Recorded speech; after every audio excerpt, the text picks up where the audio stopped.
Эрхэм үзэгчдийнхээ энэ үдшийн амар амгалан айлтгая. Та UBS телевизээр сайн нэвтрүүлгийг хүлээн авч үзэж байна.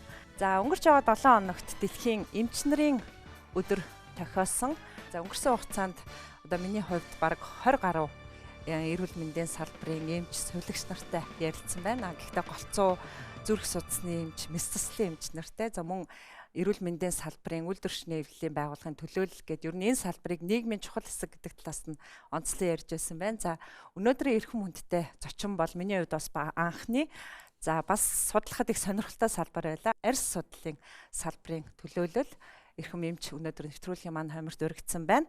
За анагаах ухааны доктор, клиникийн профессор, арьс судлаачдын Монголын нийгэмлэгийн тэргүүн, Сорбус эмнэлгийн захирал хатагтай Алтан Зол. Сайн байна уу? Сайн байна уу? Авсанд баярлалаа. Баярлалаа. Намайг энэ нэвтрүүлэгтээ орж ирүүлсэн та бүхэнд бас их маш их баярлалаа. За, юуны төрөнд баярын мэнд хүргэе. Баярлалаа. За, альва салбарыг онцлох энэ тэмдэглэлт өдрүүдийг одоо нэг талаар бид баярын өдөр гэдэг. За, нөгөө талаар энэ салбарын одоо тулгымцсан асуудлуудаар дуу хоолойгоо илэрхийлэх. За, тэр салбарын одоо ажилтнуудын эрхийг хамгаалах өдөр гэж онцлогддог л та. Тэгэхээр та бүх энэ өдрийг ер нь хэрхэн тэмдэглэдэг вэ? Яг олон улсын эмчнэрийн баяр бол 3 сарын жил болгоны 3 сарын 30-нд тэмдэглэдэг тийм ээ. Тэгэхээр яг мэдээж ингээд өөрөө чи хэлснээр баярын өдөр ч гэсэн бас нөгөө эрхийг хамгаалах ч юм уу одоо тэр салбартаа асуудал болж байгаа юмнуудыг дуу хоолойг нь хүргэх шаардлагатай ч юм уу тэгж бас нэг талаараа хардаг л да.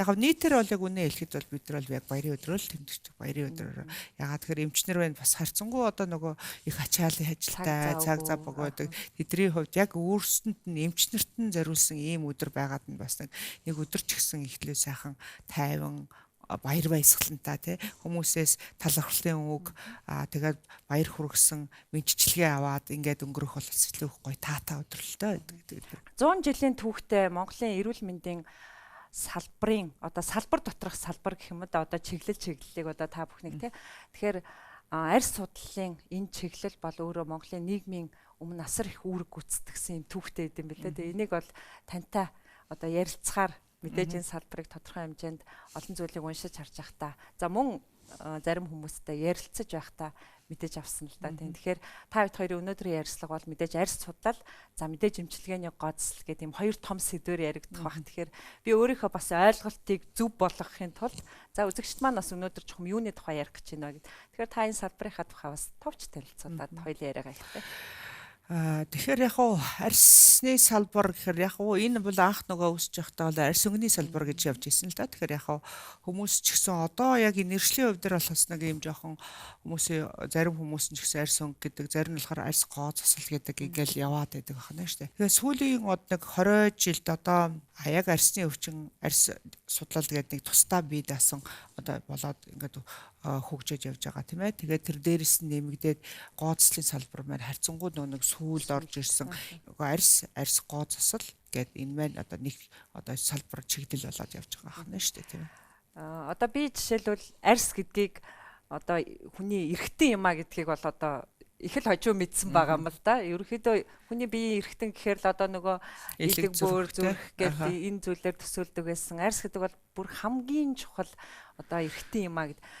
Таныг өөрөө эмч болоод за яг энэ чиглэлийн эмч болъё гэж сонирхоход юу нөлөөлсөн? Би 97 онд 1997 онд анагаах ухааны их сургууль төгссөн байхгүй. За тэр үед яг үнэ хэлэхэд бол би нэг арьсны эмч болъё гэж бодоагүй юм л да. Тэгэхээр нөгөө сургуулаа төгсөх жилдээ би нөгөө гэр бүлийн ухаантай танилцаад нөгөө гэрлээд гэх юм уу. Гэтэл нөгөө манай гэр бүлийн хүний нөхрийн маань аав нямд орж гэж одоо манай энэ салбарт бол нөгөө маш олон жил ажилласан Ахмад багш, Ахмад эмч тийм ээ. Ийм мундаг хүн байдаг байхгүй. Тэгээ яг тэрийг нэг уламжлаад явчихгүй тийм ээ. Тэгээл тэр үедээ болохоор нөгөө ихэнх үедээ жоохон гайхажсэн сүүлдээ тэгээд ингээл явсаар байгаад эндээ дуртай. Одоо бол би өстэй харамсдаггүй. Энэ бол миний айгүй гоё миний мэрэгчлээсэн байна л гэж байлаа. Мэдээж одоо тийм шалтгаанаар энэ салбар руугаа орсон ч гэсэн дурлсан байна тийм үү одоо яг одоо бол энэ юунд мэрэгжилтэй их хайртай миний дуртай мэрэгжил гэдэг байна шүү дээ. За хоёулаа нэвтрүүлгийнхаа одоо яг энэ хэсэгт хэдэн ором дэлгэцэнд анхаарал хандуулад үзэгчдэд яг одоо энэ салбарынхаа тухай дэлгэрэнгүй мэдээлэл өгөхийн тулд дэлгэцэнд хэдэн ором анхаарал хандуулдаг тийм үү? Хоёул дэшээ зогсож байгаа. Оо тийм үү. За.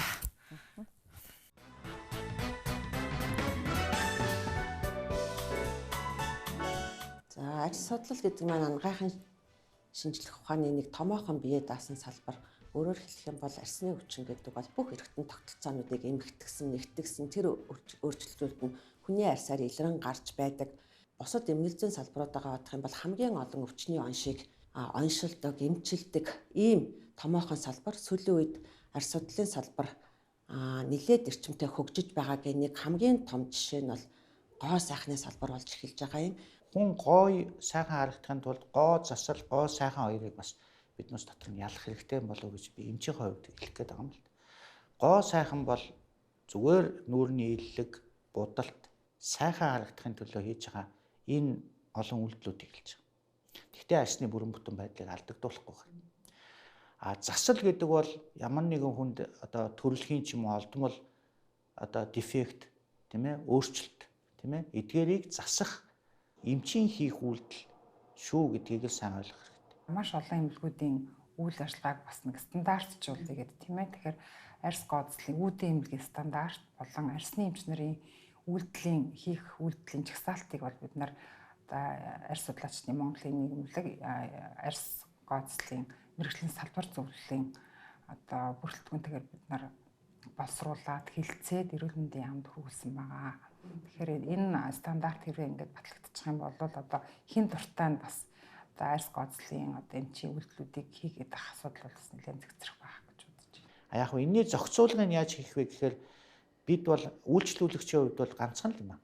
Тухайн энэ үйлчлүүлэх гэж байгаа газар нь тий өөрөө эмнэлгүйгүй юу нэг заавал эмнэлэг байх хэрэгтэй. Яагаад тэгэхээр энэ чинь халдвар хамгааллын наад засгийн дэглэм баримтлах хэрэгтэй. За хоёрт нэг юм юу вэ гэвэл мэрэгсэн эмч байх хэрэгтэй. Одоо өөрөөр хэлбэл арьсны эмч байх хэрэгтэй.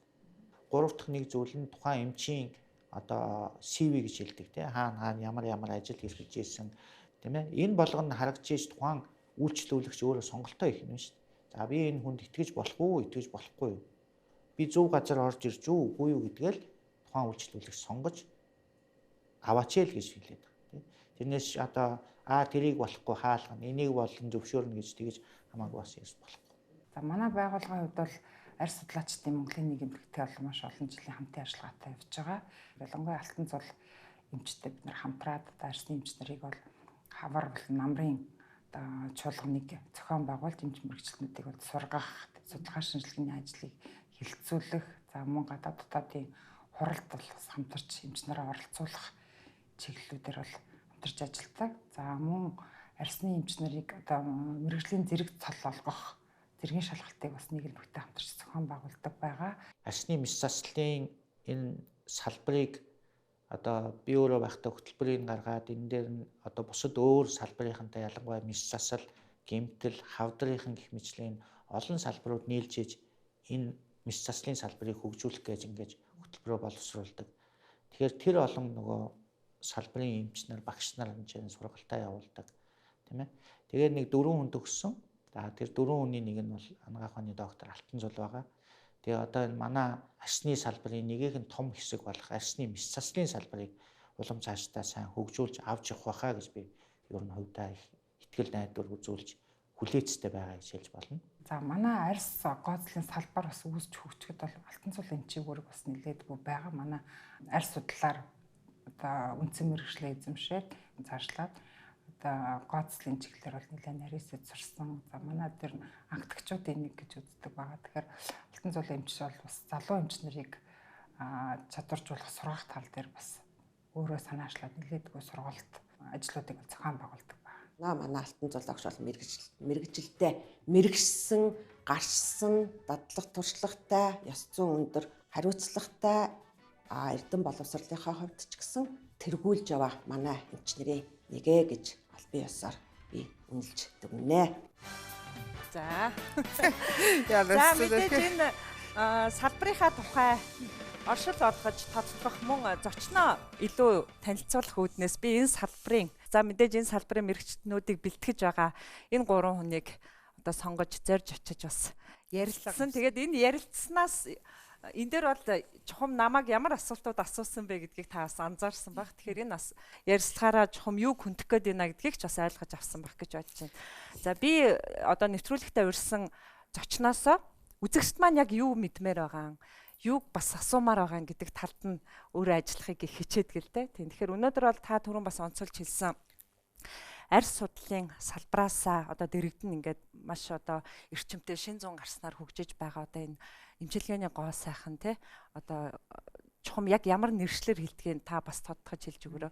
Тэгэхээр энэ бол өнөөдөр нийгэмд асар их хэрэгцээ шаардлага байгаа учраас асар олон энэ чиглэлийн эмнэлгүүд одоо бий болсон. За энэ дээр бас мэдээж сайн үр дүн, сайн сайхан зүйл олон хүний амьдралд үр дүнгөө гэж байгаа. Нөгөө талаар бас одоо хэрэглэгч хохирсон юм асуудлууд байгаад идэх л дээ. Тэгэхээр энэ гурван хүнтэй бас уулзаж ярилцахад ч онцолж хэлжсэн. Бид нар засаж сайжруулах зүйл их байгаа. Гэхдээ өнөөдөр бол асар том амжилтанд хүрсэн гэдгсэн. Хүмүүсийн ингээд ойлголтуудад нэг зөрүүтэй бас ойлголтууд байна л да. Тэгэхээр яг хуу арьсны хувьд болохоор эмчилгээний гоо засал гоо сайхан биш гоо засал гэж явдаг тийм ээ. Энийг бас нөгөө гоо сайхны мэсцлийн нөгөө хэсэгтэй бас одоо жоохон хольж бас арай болохгүй байгаа юм л да. Тэгэхээр гоо сайхны мэсцлийн хэсэг болохоор одоо яг манай нөгөө пластик суржирээд төсөөдөг шүү тийм ээ. Гоо сайхны мэсцлийн энэ нөгөө салбар гэдэг манайхаас арай жоохон тустай тийм ээ. Тэгэхээр тэд нар нь болохоор муу ялгаа ахгүй л дээ. Адилхан гоо хүнийг гоё сайхан болгох, эрүүл болгох тийм чиглэлтэй. Яг арьсны талд болохоор энэ арьсны хэмжээнд, арьсны хүрээнд арьс болон арьсны давхаргуудтай тийм ээ. Арьс өөхөн хідтэй арьсны тэгээ давхаргуудтай хэмжээндээ болохоор бид нар засах одоо чиглэлийн одоо салбар юм уу да. Яг нөгөө үндсэндээ болохоор бид нар яг арьсны өвчин гэдгээсээ гадна одоо бидний энэ нөгөө нэг салбар болохоор яг өвчин биш ч гэсэн яг нийгмийн хэрэгцээ гэдэг дэлхийн одоо энэ одоо трендүүдийг ингээ харж байхад бол тэдний хөгжил дэвшлээ гэдэг манайхаас хоцрохгүй шүү дээ. Хин ингээл нэг дагаал яваал тийм ээ тэрийгээ бас хөгжүүлэхийг хичээж байгаа. Байгаагаасаа гоё болох гэдэг шүү дээ. Нөгөө хэрэглэгч маань тийм. Байгаагаасаа гоё болох гэж байна. Дээрээс нь бас нөгөө хөгшөрөхгүй байхыг хичээж байна тийм ээ. Мэдээж энэ бол нийгмийн хэрэгцээ.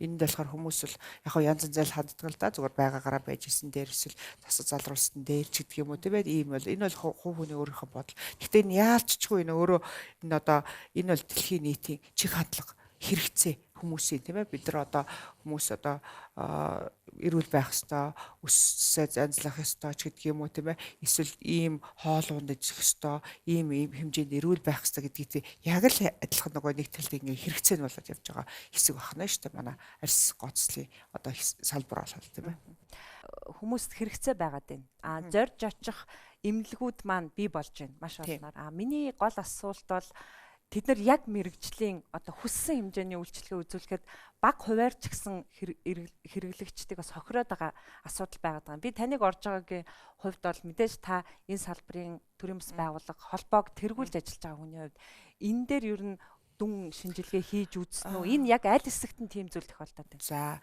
сүүлийн 5 жилд минь арьсны эмчийн резидентэд арьсны эмч болох нөгөө хүсэл сонирхол нь бол маш их ихсээд бүр одоо ингээд чагсаалтаар болохоор резидентийн сургалтанд нь бол арьсны салбар дандаа нэгж явж байгаа. Өөрөөр хэлбэл тийм хэмжээний нөгөө одоо хэрэгцээ шаардлагаар одоо хүмүүс арьсны эмч болох гэдэг байна да.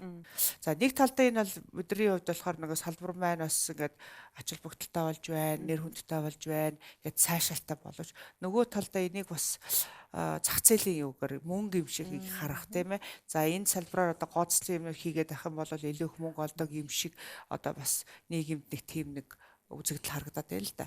За нэг талдаа бол энэ бол одоо сайн болооч нөгөө талдаа энэ салбарыг бас яг илүү амархан юм шиг илүү мөнгө олох нөгөө юм юу одоо гэж хараад байгаад бол бас нэг талдаа харамсалтай юм байгаа юм л да. Тооныхоо хувьд бол ингэж ихсэж байгаа нь бол тэр бол яг бодиттой үзүүлэлт байна шүү дээ. За энэний хажуугаар ямар нөгөө юу гарч ирнэ? Гаж одоо үр дагавар гарч ирээ гэхээр за орж чадж байгаа нь тийм ээ орж байна. Тэгэхээр одоо жишээл 200 ороход нэг 5-7 хүн за сайдаа 10 хүн авч ийн шүү дээ. 200 хүнийг өрсөлдөж яхад тийм ээ. За гэтэл нөгөө цаа нөгөө хэрэгцээ байж байна. Ингэхээр нөгөө мэрэгжлийн бус хүмүүс маань энийг ингээ одоо богино курсээр ч юм уу эсвэл одоо ямар нэг байдлаар сурчаад өөрөө бие дааж хийгээд энэ дээр бас алдаа оноо гаргаж явах бол татлуудад байна. Тэгэхээр нөгөө хэрэглэгчд маань өөрсдөө тэрийг бас ялгаж харахгүй байхад байл л да. Одоо салонда гэх юм уу да клиник гэдэг нэр хойно зүүчүүл тэгэл нөгөө эмнэлэг юм шиг харагдчих гад. Яг ухтаа бол одоо сүүлийн 5 жил болохоор нөгөө нийслэлийн эрүүл мэндийн газраас арьс гоцсдын чиглэлийн эмнэлгийн болж зөвшөөрөл аль байсаар бол өгдөг.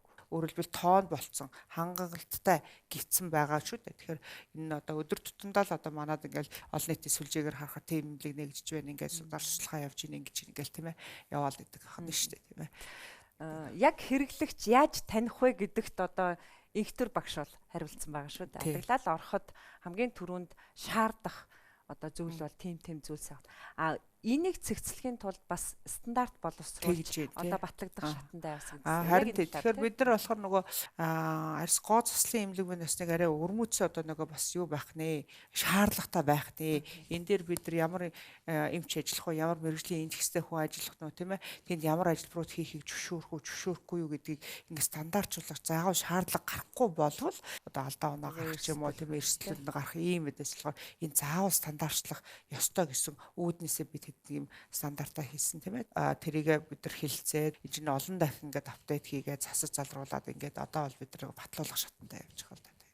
Миний онцолж хүндэх гээд байгаа зүйл бол одоо хөрөнгө оруулалт хийгээл эмнэлэг байгуулаад энэ чиглэлээр төгссөн залуу эмчийг урьж авчраад нэг эмнэлэг нээх тийм хандлагууд стандарт маань тэрийг хаах зорилготой юу? Ер нь яг хаах гişил бол биш л дээ. Зүгээр одоо тэр хүн одоо жишээлбэл одоо сүүлийн үеийн ингээд эмнэлэл болохоор нөгөө тухайн эмнэлгийг нээж байгаа ч юм уу нөгөө юу салоныг нээж байгаа хүмүүс ихэвчлэн нөгөө мэрэгжлийн бос байгаа даа тийм ээ. За хөрөнгө оруулагчтай тийм ээ. Хөрөнгө оруулагчтай нэг бизнесмен одоо хүн байхад энэ салбарыг ашигтай гэж бодоод нээгээд энэ бол зүгээр хүний эрх шүү дээ. Тэр нээж бол стандартын дагуу. Үнэхээр стандартын дагуу эмнэлгээ нээсэн тийм ээ. Тэрэн дээр шаарддаг бүх юмнууд нь байж байгаа.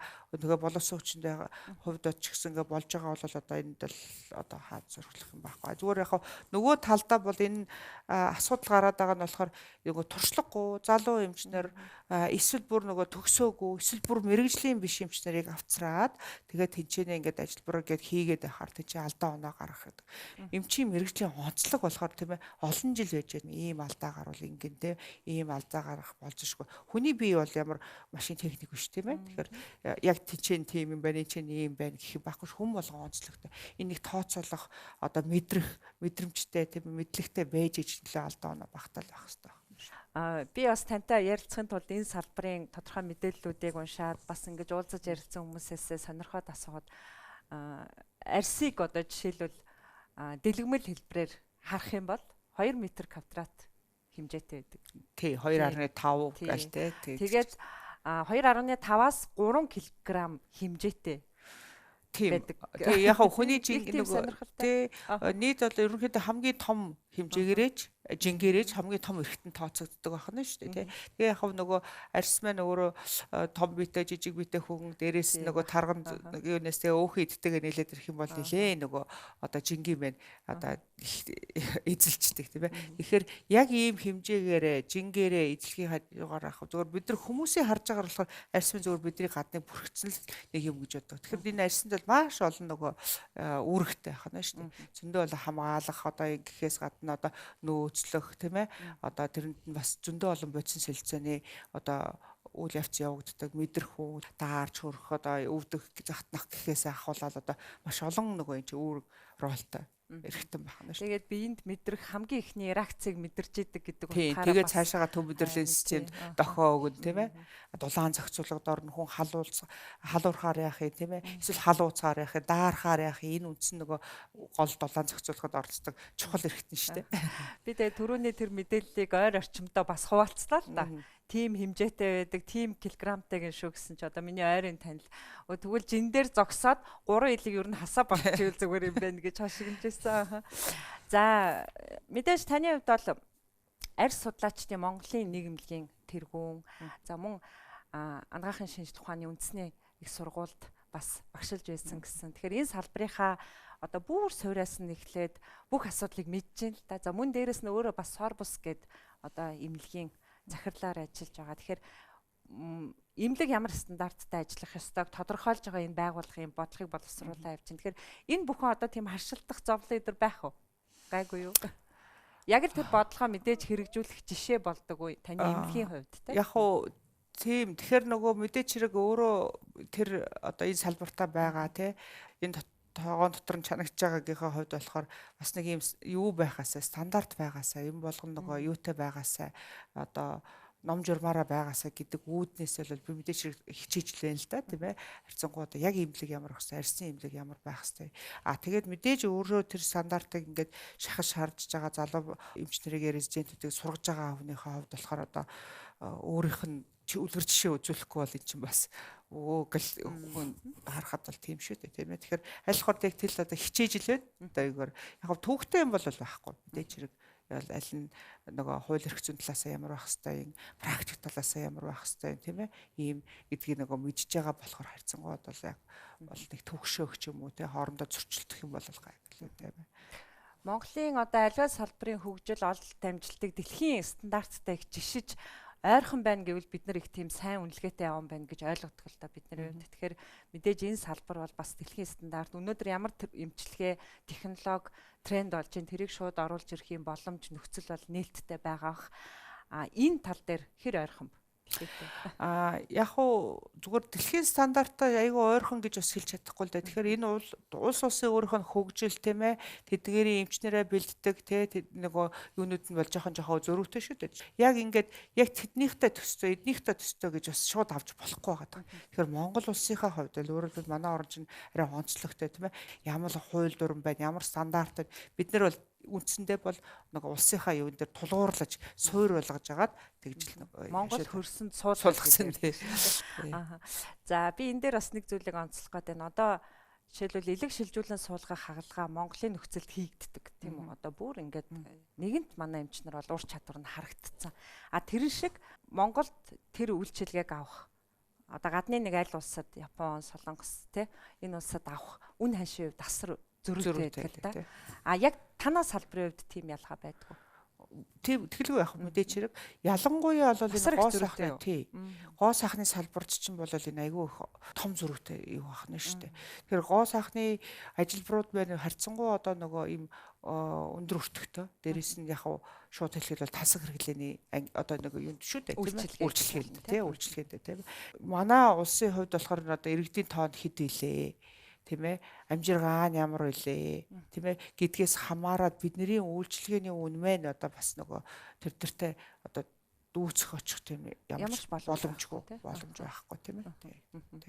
Гэтэ бол нөгөө ур чадрын хувьд болохоор бид нар бол юу хоцрогдохгүй хичээж байна тийм ээ мэдээж хэрэг гүйцсэн ч юм уу ижлэхэн болцсон ч гэж хэлж чадахгүй гэхдээ хичээж байна тэгээд гадны технологиудыг одоо суралцж байна тийм ээ тэгтэл нөгөө яг өөрийнхөө хөрсөнд ингэ зориулж яах вэ мэргэжлийн ёс зүйг шаарддаг талбар байх гэж би бодож байна. Энэ дээр би нэг жишээ бас дурдмаар байна л да. Миний ойрын нэг хүний ярианд дурддагжсэн. Үйлчилгээ авахар нэг эмнэлэгт зорж очиж тэгээ эмнэлгийнх нь эмч нь одоо их мэдээж эхлээл ярилцаад тий одоо би ийм одоо үйлчилгээ авмаар байна гэж яриад тэгсэн тухайн эмч нь би одоо өөрөө хувь хүний хувьд яг өөрийнхөө байхыг одоо үнэлдэг. Одоо юу гэдгийг яг өөрийнхөө эсрэг юм ярьж штэ. Одоо би танд зөвлөхөд та бол гоё нүдтэй байна. Яг энэ хിവэрэ байвд. Тэгээ энийг сонсоод эмчээ асар тийм том ёс зүй юм уу гэж харагдсан л да. Энэ дээр таны бодол юу вэ? Үгүй тийм штэ. Тэгэхээр ер нь бол яг хаа бидний хувьд ч гэсэн ер нь бол хүмүүсийг нөгөө нэг бүр ингээд байгаа төрхийг өөрчлөхийг одоо ер нь бол их зордгоо. Та тэгээ хүмүүс ирэхээр нь юу гэжсэн. Та яг яамаар байна? Ямар хуу хэмжээнд өөрчлөгдмөр байна тийм ээ. Яг хөө мэдээч хэрэг бүр төрхөө өөрчлөе гэсэн сонирхолтой хүмүүс байна тийм ээ. Гэтэл яхаа жоохон л одоо нэг энэ ч юм уу хаана нэг газар нэг юм жижигхэн одоо өвчлөөсөө л арилгамаар бол окей. Энэ бол болно. Яагаад гэвэл тэрийг ясаасаа бол тэр хүний нөгөө сэтгэл санааны хувьд сайхан байна. Өөдрөг байна. Өөртөө баяртай ихтгэлтэй болоо. Тэгэл болоо. Өөрөөр хэлбэл тэр хүн юу хүсэж тэр хэмжээнд нь. Гэтэл зарим хүмүүс ч нөгөө бүр их хүн нэгнүүдийг гэдэг одоо хүнд гэдэг юм уу одоо шаардлагагүй юм шиг заслуудыг одоо хүсдэгтэй тэгэх юм бол хэрэг ч бас танд хэрэггүй ийм байх шаардлагагүй. Одоо бүгнийг ар за ингээд тийм ээ гэдгийг бол мэдээж хэрэг ярилцчихэж байна. Гэхдээ би ч бас нөгөө арьс одоо резидентийн сургалтынхаа гоо сайхтынх нь хэсгүүдэд нь багшилдаг байна шүү дээ тийм ээ. Тэгэхээр эдгээр болохоор эхний нэг номерт нь одоо сурж байгаа залуу эмчнэртэй ямар нөгөө юу хүсэл тавьдаг вэ гэхээр шүү дээ тийм ээ. Ерөнхийдөө нэгд эмчийн ёс зүйтэй. Хоёрт нь болохоор аюулгүй тийм ээ. Нөгөө эрүүл мэндийнхээ хувьд хохирлгүй тийм ээ. Аюулгүй ажиллагаагаа илүү сайн баримтал гэдэг. Тэгээ тэрний дараа болохоор одоо ингэ дараагийнх нь байх нь шүү дээ. Би одоо жишээлбэл мэрэгжлийнхаа үднээс одоо захин мэрэгчлэнцэд ингээл хүмүүсийн бичсэн постыг ингээ харахад яг мэрэгжлийнхаа хоёр ингээд үгсгээ авдаг нь хараа ивчдэг байхгүй. Тэр шиг таны мэрэгжлийн онцлог бол ингээ хүнтэй ингээд тулаад уулзах за энэ хүний маань нүрийн байдал тийм юм байна да эдэр гэсэн юу далд юунд нь төрөөл ах уу. Үгүй илэрхийлж ярихгүй ч гэсэн одоо тэгж ажиллах уу? Нэг тэг мэдрэмжгүй юу? Үгүй яагаад тэгэхээр яг Зүгээр одоо жишээл яг ажил дээр ирээд одоо яриад тийм ээ одоо ингээд тэгвэл ингээл анзаарч байна. Түүнээс биш зүгээр нөгөө найз нөхдийн хүрээнд ч юм уу эсвэл өөр ажлын хүрээнд ингээд гэр бүлээс одоо хүрээнд ч юм уу тийм ээ ингээд байж ах юм бол нэг тэрийг тэгснэ гэдэг. Тэхгүй байхыг хичээдэг. Угаасаа зүгээр тэр нэг ингээ ажилласаараа холцсон дээр тий зүгээр л тэр хүнтэй ярьж байгаа. Түүнээс биш хинийгээ тэг аяха асуувал хэлнэ тий. Тэгтээ нэг төрүүлж тэгэл бодогдоод байдгүй. Таныг бас намайг тэгж хард суугаа болоо гэж бодож тавтаагүй юу. За яг энэ сэдвэр баялаа таны эмнэлэг дээр нэг хэсэг хугацаанд үргэлжлүүлж ярилцъя тий хөө. Би одоо эмнэлгээр нь зочлъя гэж хүсэл байж байна.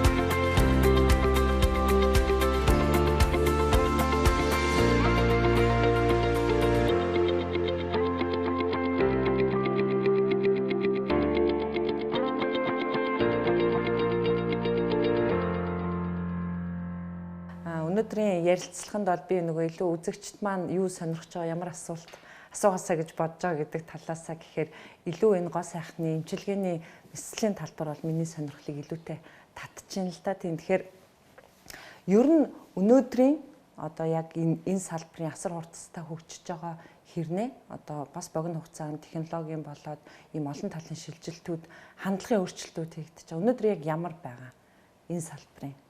Яг дэлхийд төвшин дэлхийд даяараа бол мэдээж энэ гоо сайхны салбар бол аюу хурцтай хөгжиж байгаа тийм ээ. Тэгэхээр яг тэр дотроо бол яг зарим нэгэн дата гэд хэлээ л да. Тэгэхээр тэр одоо сүүлийн Америкийн арьсын нийгэмлэгээс жил болгон тийм ээ.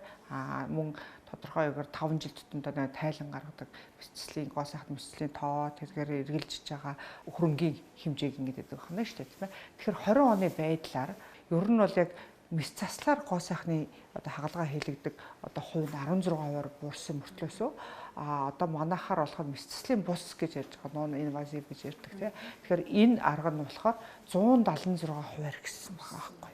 Тэгэхээр энэ болохоор нөгөө яг ингээ гоо сайхны салбар ингээ хөгжиж байгаа одоо боловч энэ дотроо нөгөө бас жоохон юунууд нь хандлага болоод чиглэлүүд нь ондоо болоод байгаа нь шүү дээ. Тэгэхээр арьс гооцлынх нь болохоор яг биднийх болохоор нөгөө мэсцлийн бус аргаар хийгддэг одоо нэг ажилбаруудыг хэлж байгаа шүү дээ. Энэ чинь аппаратууд байгаа. Энэ аппаратны цаана болохоор дандаа технологиуд байгаа. Их өндөр технологиуд байгаа тийм ээ. Тэгээд тарилгууд байдаг тийм ээ. Одоо түрүүний хэлсэн өдрийн ботокс байна. Тэгэл дүүрэгчүүд байна, утаснууд байна. Янз янзын одоо энэ ажилбарууд байдаг байна шүү дээ.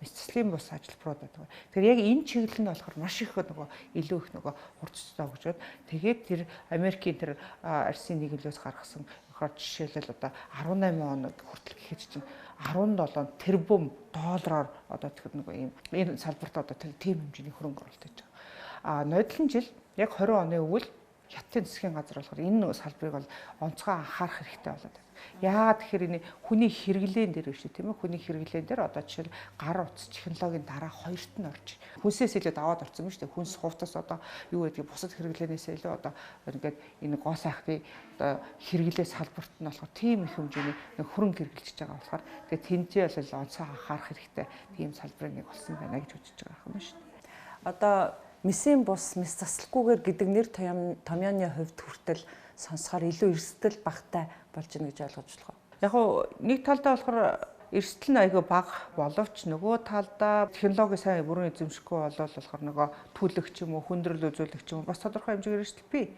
Дээрээс нь болохоор яг ингээд хүндээ өгж байгаа үр дүнгээ болохоор эсвэл дутуу өгж байгаа юм шиг хүн бас тодорхой хэмжээгээр мөнгө төлсөн байгаа ч юм уу ийм үйлчлэгээ авсан байхад болохоор нөгөө одоо сайн технологи оруулж ирэхгүй бол тэр хэмжээгээр одоо үр дүн багтаа хүмүүсийн сэтгэл ханамж муутай дэмий мөнгө зарцуулсан сэтгэл юутай одоо илүүтэй тийм байна шүү дээ. Таны яриан дээр бас онцлогдлоо л да жишээлбэл одоо дэлхийн нийт ингээ олон улсын жишг хандлагаас гэхэд Бүгдээр Хятад ард улс бол эдийн засгийн эргэлтийн одоо чухал хэсгийг бас энэ салбар эзэлдэг гэж байна шүү дээ. Тэгэхээр нөгөө талаар нөгөө тийм идэвхжүүлэлт авсан хүн ажилдаа юм бүтээмж гаргадаг гэдэгтэй адилхан илүү магадгүй өөрийгөө төгс төгөлдөр лөө ойртуулж энэ алхмыг хийж байгаа нь магадгүй өөртөө итгэх байдалд нь одоо нэг чухал хүчин зүйл болдог гэж ойлгож болох уу?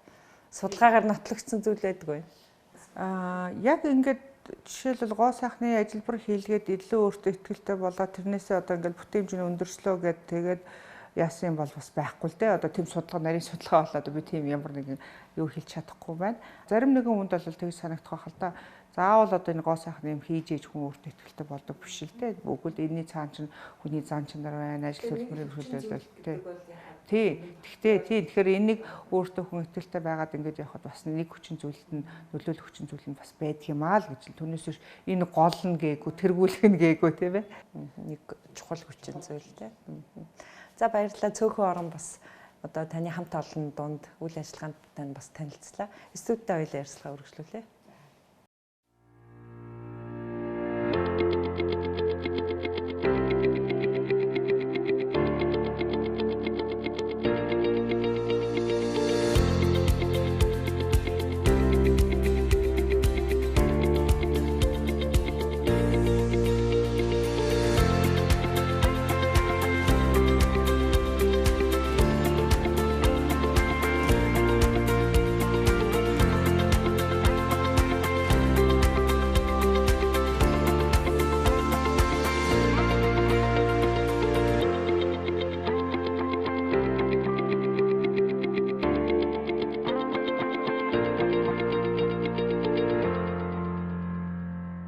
Бас л ингээд нөгөө уншиж мэдээлэл авч агаад нэг зүйлийг олж мэдлээ л да. Одоо ерөнхий хүмүүсээ мэддэг шүү дээ нөгөө ботокс гэл те. Тэгээ энийг бол зөвхөн л одоо гоё сайхан болохын тулд хэрэгэлдэм гэсэн чинь одоо тархины саажилттай одоо ийм саажилтын ийм үедээ одоо булчин зангирах ийм зовир мэдэрдэг хүүхдүүдэд одоо энэ ботоксыг бас эмчилгээнд нь хэрэгэлдэм билээ. Тий. Тэгэхээр яг хоо энэ нэг төсөл явж байгаа тий. Манай тэр төслийн талаар асуух гэж байгаа юм байна тийм ээ.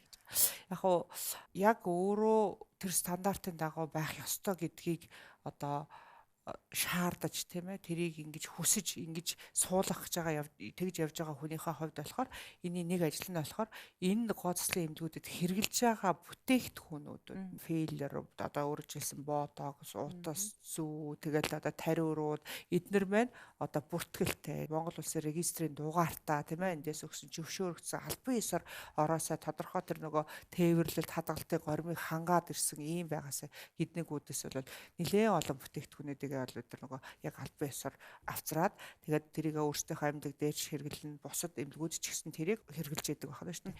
Яг тэгээд энэ явц дотроо одоо ингэж энэ ажлыг хийж явах та гэхдээ тийм ээ.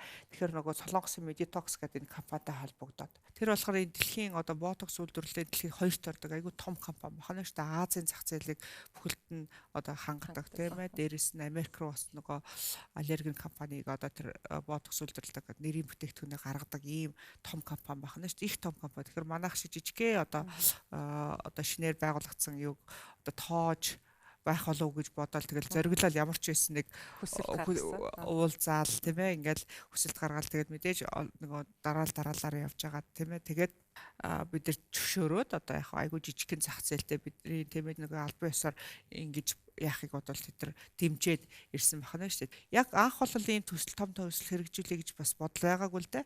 Яг хуу бидний хувьд болохоор ботоксыг болохоор зүгээр одоо ганцхан гоо сайхны чиглэлээс гадна хэрвээ та бидэрт тэр зөвшөөрлөө өгөөд биднийг одоо нийлүүлэхийг зөвшөөрлөө өгч бид нар бас нэг энийг одоо жижигхэн ч гэсэн ийм зах зээл байгаа энэ бас байж болох уу гэсэн байдлаар танилцуулж явж байгаа нь шүү дээ. Эхний ээлжинд болохоор тийм ээ одоо энэ хүүхдүүдийн саажилтаа хүүхдүүдэд хэрэглэх одоо бид нар хэрвээ та бүхэн манад ингээд зөвшөөрөөд ирэх юм бол ийшээгээ бас ингээд нийлүүлж бас болох юм гэсэн санаатаагаар ах тэднийг аваачаад тэгээд хэсэг хүүхдэд тэд нар харчаад заа гэл нэг юм хэлээгүү гэсгээл за иймэрхүү ус юм байна гэж яваад гисэн. 2 сарын дараа мэйл ирээд бид нар жил болгон айгүй их том юм нөгөө сайн улсын юм нөгөө юм өөр ядуу буурал орнуудад зохион байгуулдаг. Бидний яг өмнөх жилд тэд нар Непалд нөгөө нэг одоо тийм бас хүүхдүүдэд зориулсан тийм юу хийсэн байсан байна шүү дээ. Сайн дурын аян гэсэн. За бид нар тэгээд ийм гэсэн чинь бид нар тэгэлгүй яг уухатаас болоод тэгээд бид нар датагаа гаргаж өгвөл одоо их том бүр баг ирсэн 18 онд ирсэн байна шүү дээ.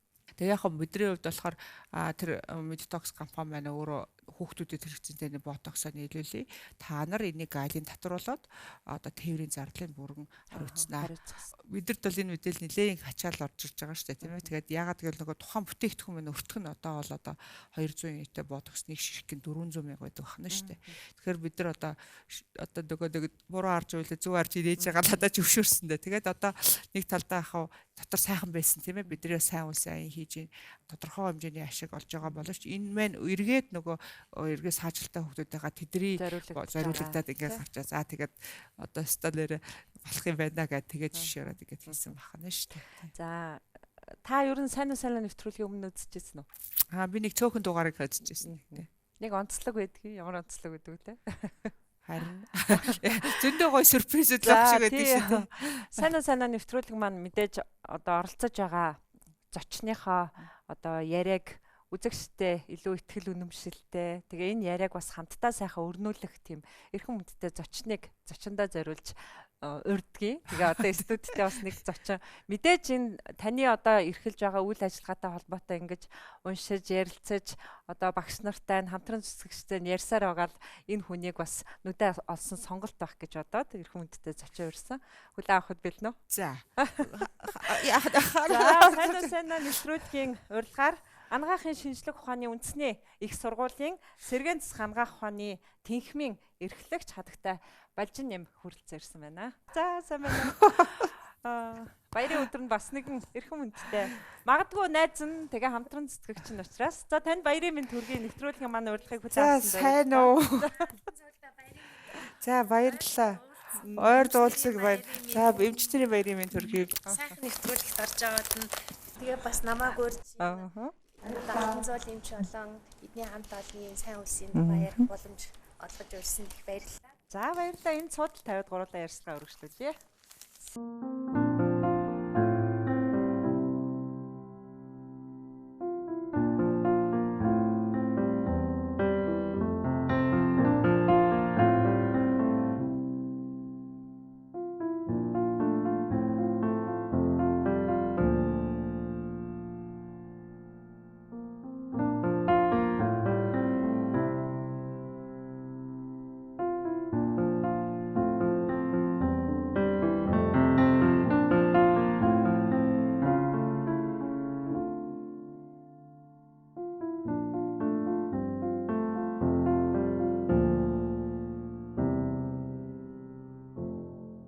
урилга маань хүлээн авсанд баярлалаа. Сайхан баярлсан уу? Сайхан баярлалаа. Тийм. Тэгээ юуны өмнө бас энэ сайхан нэвтрүүлэгтээ урьж оролцуулаад манай Алтан зуул эмч болон тэдний хамт олонны энэ сайхан үлсийг одоо ярих боломж олгосон та бүхэнд их баярлалаа.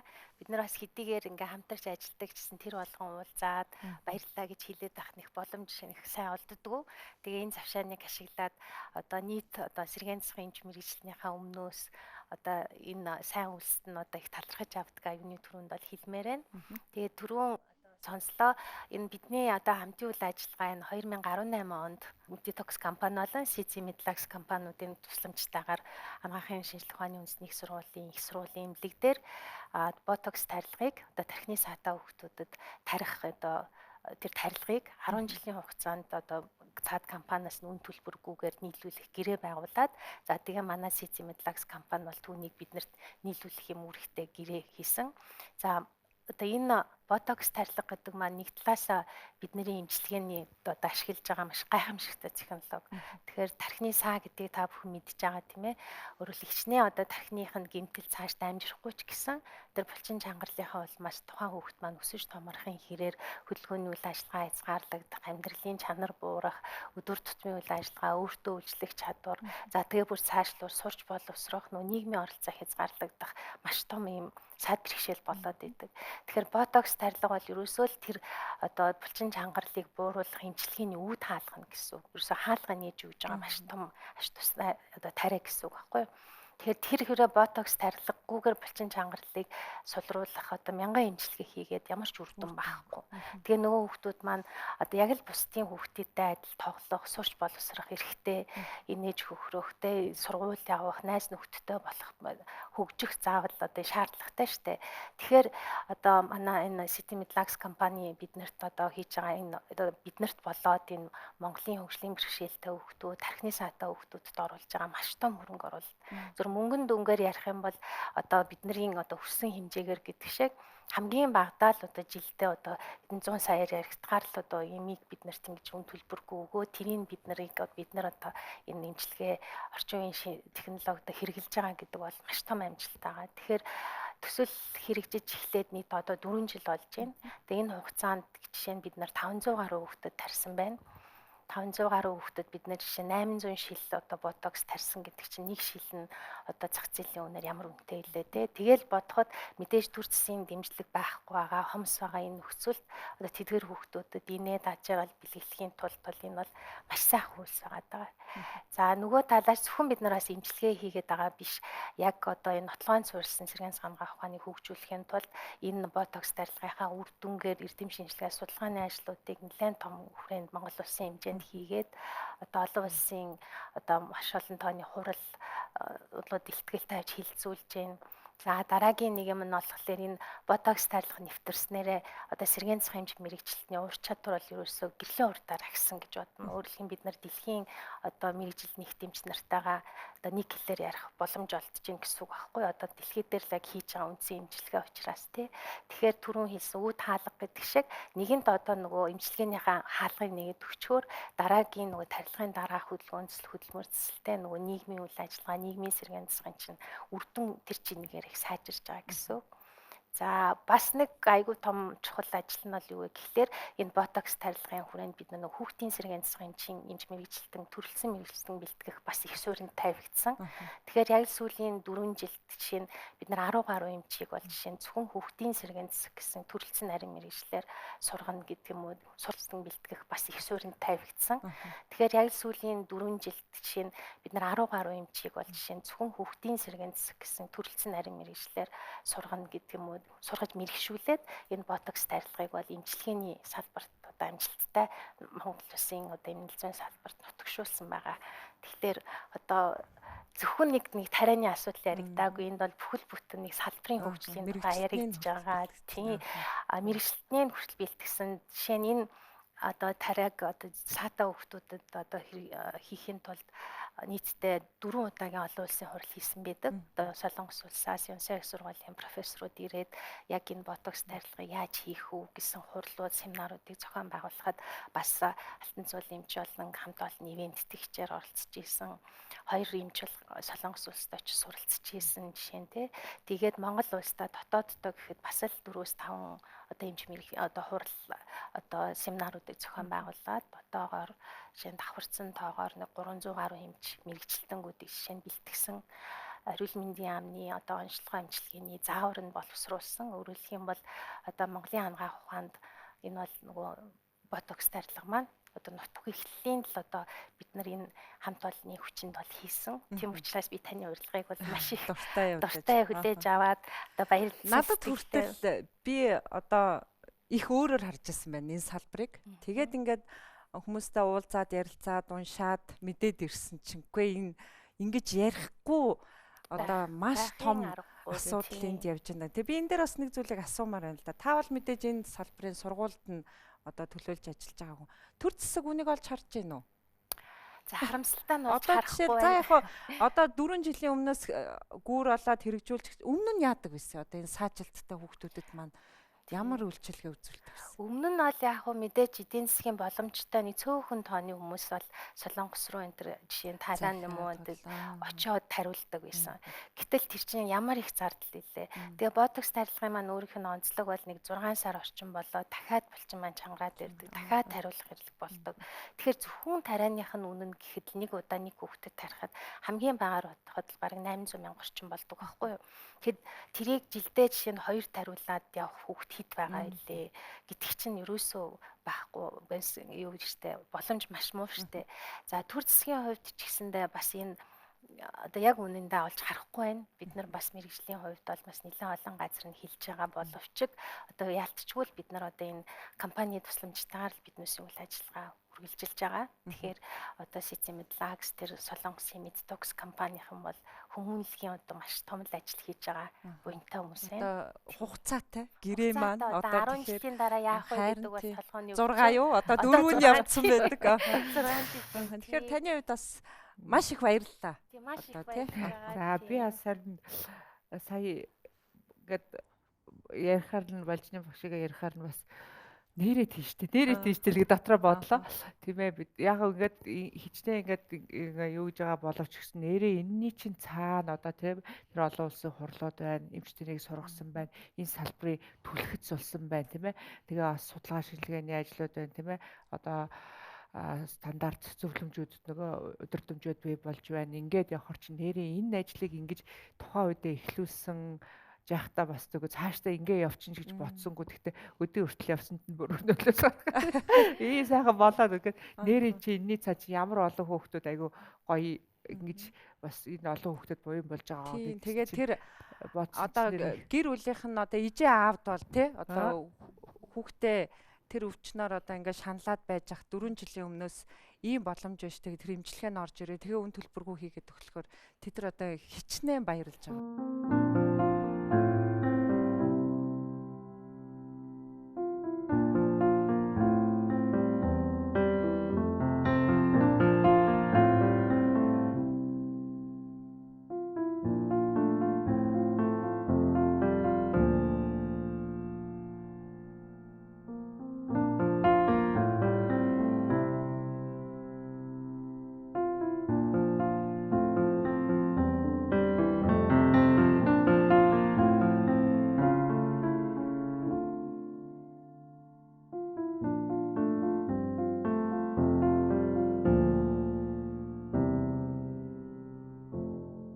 ...2020 онд манай хүүхд анх удаа анхныхаа тоног хийлгүүлсэн юу ботоксыг тэгэхэд миний хүүхд бол урд нь бол үлмигээрээ гიშгдэг байсан. Энийг хийгээд булчин нь маш их суларсан. Тэгээд тавхаагаараа гიშгдэг болсон. Тэр сэргэн засах тэр хөдөлгөөн засал хөдөлмөр засал эднээс нь бүгд тэр тэнд байгаа эмчилгээ үйлчилгээ бол сайн. Тэн дээр бол энэ ботокс гэдэг юм бол хийхэд бол ер нь чангаралттай хүүхдүүд сулралттай хүүхдүүд чангардаг юм байл. Энгийнийг тариа бол яг биднес аптекаас аваад хийлгэж шүү дээ. Энд чинь үнэтэй цэнтэй гадаад орноос ирдэг юмыг бол тэрийг чинь аль болохоор дэмжиэд яаж хийж байгаа л олоод хийлгээл явал Монголын хүүхдүүд бол их л саажилттай хүүхд бол их л байна. Өчигдөр ярих бистэ баярлсан. Тэглгүй яг өвч би яваад очив яаж хийж яваад очив. Замын өрөө орчихсон очив гэж. Тэг яг түргнийхээ тэргийг гаргаж ирээд авчираад тэгээ энэ хүү миний хүүгээ хамгийн сүүлийн хэмжилтийг авсан. Бистэ баярлж байна. Хүмүүж ойлгохгүй хийлгэчлээ өстө. Өмнө нь бол энэ ботулын токсиныг хийж эхлэегүй нэвтрэг байх үед бол зөвхөн хөдөлгөөн засал захилгаан эмчилгээгээр эмчилгээ хийдэг байсан. Тэр үед бол маш их хэмжээний чангаралтай булчин бол төдийлөн сайн бас суларч өгдөггүй маш удаан хугацааны эмчилгээ үргэлжлэх шаардлагатай болдог. Дээрээс нь нөгөө чангарсан булчин зөвхөн дасгалаар суллана гэхээр хүүхдээс маш их хүч, энерги бас тодорхой хэмжээний өвдөлт их үүсдэг байсан. Харин энэ булчингийн чангарлаа тариа хийлгэж буулгаснаар нөгөө дасгал хийх булчингаа төдий хэмжээгээр сунгах үед нөгөө суларсан булчин суларцсан учраас эмчилгээний үр дүн, дасгалын үр дүн маш их одоо үр дүн бол сайжирч байгаа. Энэ 4 жилийн хугацаанд бол бид бол 500 орчим хүүхдэд хийсэн байдаг. Энэ төслөөр бол тариа маань төслөөр орж ирж байгаа Монголын хүүхдүүдэд тийм ээ үн төлбөргүйгээр гэсэн үг шүү дээ хийгдэж байгаа. Тэрнээс бол энэ тариа өөрөө зах зээл дээр бол маш өндөр үнэтэй төдийлөн бас хүүхдүүд эцэг эхчүүд санаан зургаар аваад хийлгэж чадахгүй байгаа үед бол энэ төсөл хэрэгжснээрээ энэ хүүхдүүдэд Монголын одоо энэ хөлийн бэрхшээлтэй хүүхдүүд эдгээр эцэг их гэр бүлд бол маш их дэмжлэг болж байгаа их үр дүнтэй эмчилгээ байгаамаа. Энэ эмчилгээг бүрэн нэвтрүүлэх, нутагшуулах, тэгээд бас энэ төслөө болж өгвөл өргөжлүүлэн хийх нэгэн өндөр өртөгтэй эмчинтэй төслөөр авч ижил энэ хүүхдүүдтэй бас хийвэл илүү бас олон хүн хүртээмжтэй тийм ээ нэгэнт эрэлт хэрэгцээ байгаа учраас нэг төслөөр хэрэгжүүлэх юм бол их олон хүүхдүүдэд эмчилгээний үр дүн сайн гарах их буянтай ажил болно. Бид хэд ер нь бол энэ төслийг өргөжлүүлэх хүсэл бас сонирхол тий. Бид биш ерөнхийдөө хүүхдүүд, эдний эцэг эхчүүд маш их хүсэлтэй байгаа.